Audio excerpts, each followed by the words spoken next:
stove with LPG mode sa gilid. Ang taas yan guys, ang taas yung acceleration niya, mga dalawang dangkal yan, blue na blue. So inalis natin yung takip sa taas na parang burner ng LPG. Ginawa nating rocket stove, pero pansinin nyo guys, mayroon siyang apoy sa gilid. Ang lakas nito pag sinalangan natin yan guys, grabe. Ayan o, ayan o, sos. Ayan nyo guys, pansinin nyo guys kung gaano kalakas. Na-open na yung pinakabunganga ng vulkan, kaya ayan o, sipag-kapawan. So napaganda pa natin yung apoy na parang tusok-tusok lang. Ngayon napaganda pa natin, naiiba natin yung design ng apoy, parang vulkan sa gitna, tapos sa paligid LPG mode, blow na blow yan guys. So pag malaking talyasi, pansitan, ano pa dyan, pwede dito dahil ang lakas ng apoy kasi naka-open yung pinaka-gitna, malabas talaga siya ng sobra guys, maapoy yan guys. Biruin mo naman yan guys, ang taas yung pinaka-ano niya, pinaka-pusod, center of the earth. Grabe, nagliliyab yung vulkan. Grabe guys, oh. Yan yung mga kalokohan ng palabas natin guys. Ayan yung guys, oh.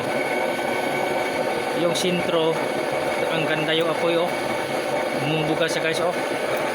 Kahit yung sintro na lang ang bubuhayin natin, okay na siya, oh. Ang ganda ng apoy, oh, yung sintro. Kahit yun na lang guys, oh. Sa puwet ng kaldero, grabe, ang ganda. Yung pinakasintro ng vulkan ng Mayon. Grabe, oh. Tingnan nyo, pansinin nyo guys, ang taas. Mahabulin pa niya yung puwet ng kawali, oh. Grabe. Nagilatag mo, lalo na. So grabe guys, ang ganda pa rin, oh, kahit iangat mo, oh. Grabe yan guys, blue na blue yan. Ganda guys, saglit lang naluto yung kawali natin. Pero mo yung taas yan, dalawang dangkal yan guys, ang taas. Grabe. Pwede rin na pahinaan. Tignan nyo guys, pahinaanin natin. Oh, di ba lumait yung ano niya? Oh yan guys, lumait. Tapos yung ano natin, iba na yung ano natin, igniter. Naka push button igniter. Naman tayo lang, oh. Oh. Push button igniter. One click yan guys. You know, mapahinaan din siya guys. Pag pinahinaan, sobrang crystal blue. Ayan guys, so pag pinahinaan natin, halos yung sa sintro na lang ang nabubuhay, oh. Ganda pa rin. Oh.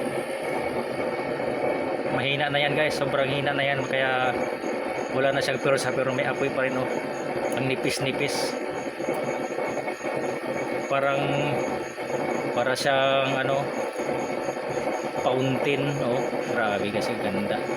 Kahit yun na lang sa gitna, pwede na. Kahit gano'ng kataas, habulin pa rin yan yung kawali, oh. Pag ilapag natin, mabubuhay yung mga paligid. Ang ganda guys.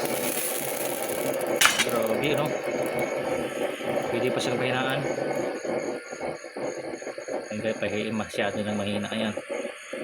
Naka number 1 na lang halos.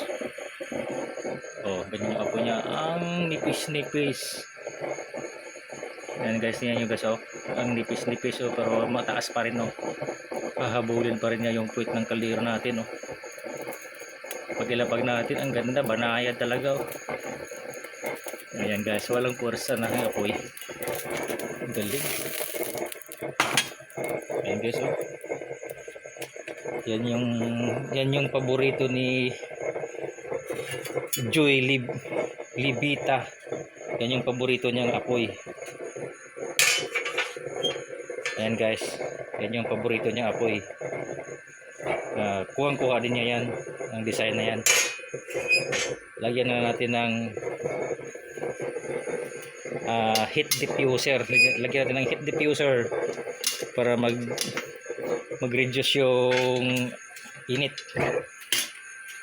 Ayan guys. So hanggang doon na lang guys. Thank you for watching.